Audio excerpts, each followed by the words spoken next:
Hello students, in this video what I'm going to try and do is just to give you a quick reminder of what it means to complete the square. So if you recall, what exactly is a perfect square? A perfect square is, for example, 36 is a perfect square. The reason why 36 is a perfect square is because 6 squared is a perfect square. 16 is a perfect square because it's 4 squared, and so forth. Well, there are other kinds of perfect squares, okay, where we can just work with not just numbers but expressions. So for example, a plus b quantity squared, okay, is a perfect square. This expression, when FOILed out, turns into a squared plus 2ab plus b squared. So as it turns out, this expression over here is also a perfect square.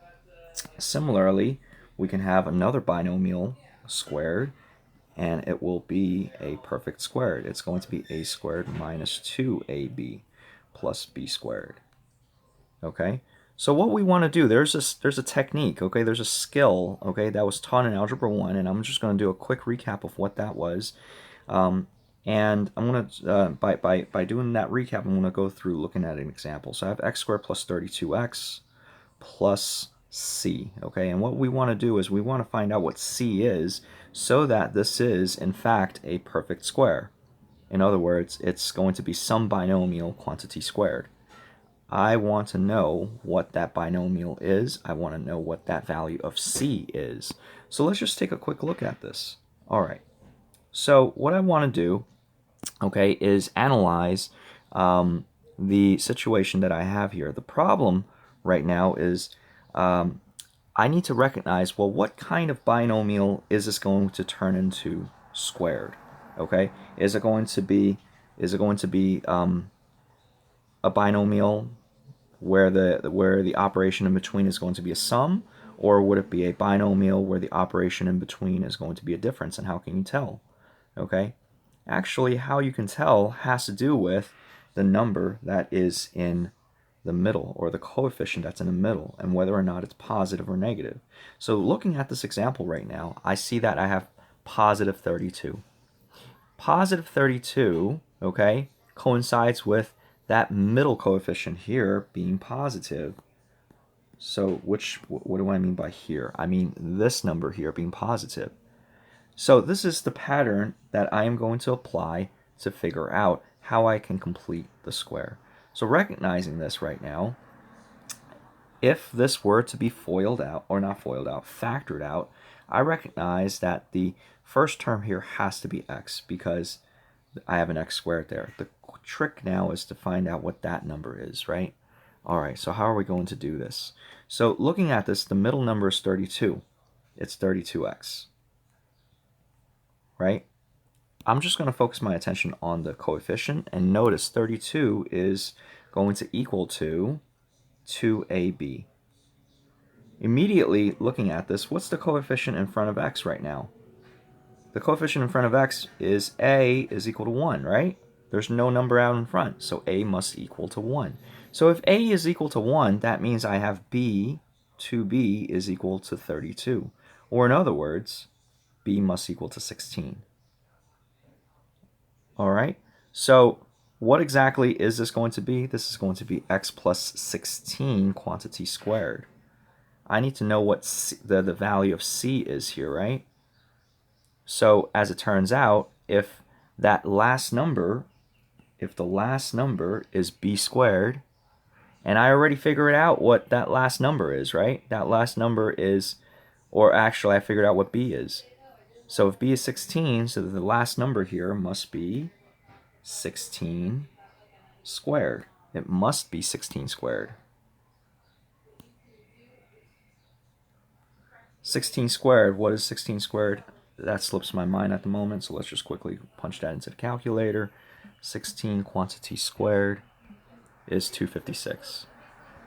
Okay, so that's 256. So C here is equal to 256. Why don't we take a look at another example? All right, so I have this guy. All right, so x squared plus 4x plus c. So what is that? How am I going to figure this out? Again, what I'm going to do is I'm going to take this number in the middle here, right? this is going to, what I'm going to do is I'm going to half this, okay?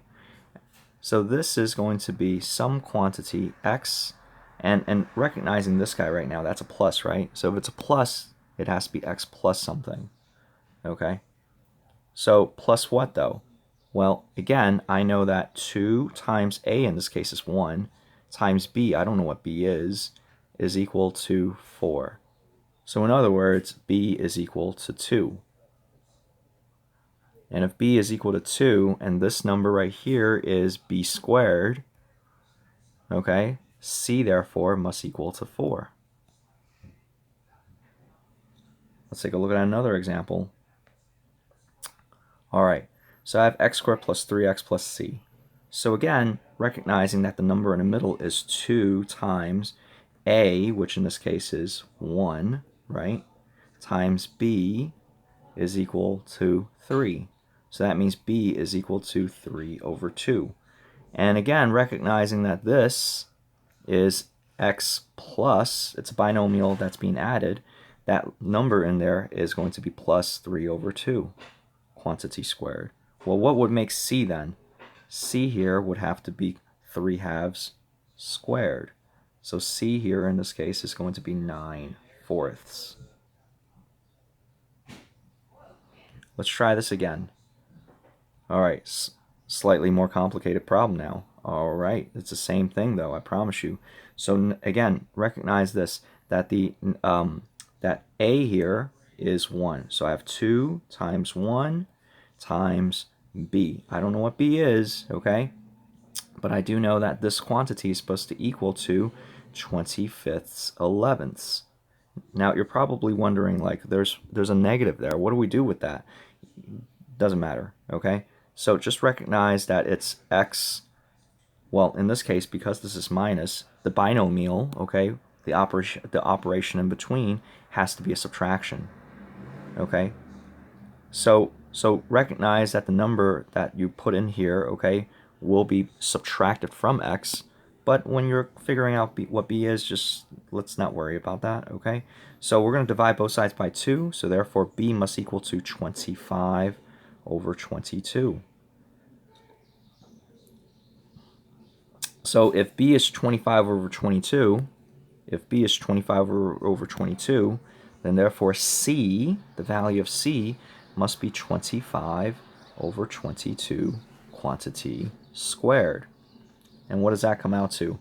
That's like 625 over some number here. There's an answer key. Let me just... So question number 4, it's 625 over 484. So c turns into 625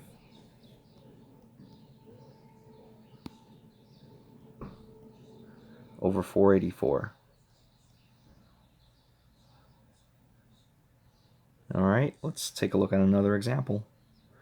All right, I have y squared minus 28y, okay, and again, I need to complete the square and rewrite it as a perfect square. Okay, so this is even easier, because, okay, so now look, we got to figure out what this number is, right? So in order to do that, again, it's 2 times 1 times b, which is equal to negative 28, which is equal to 28.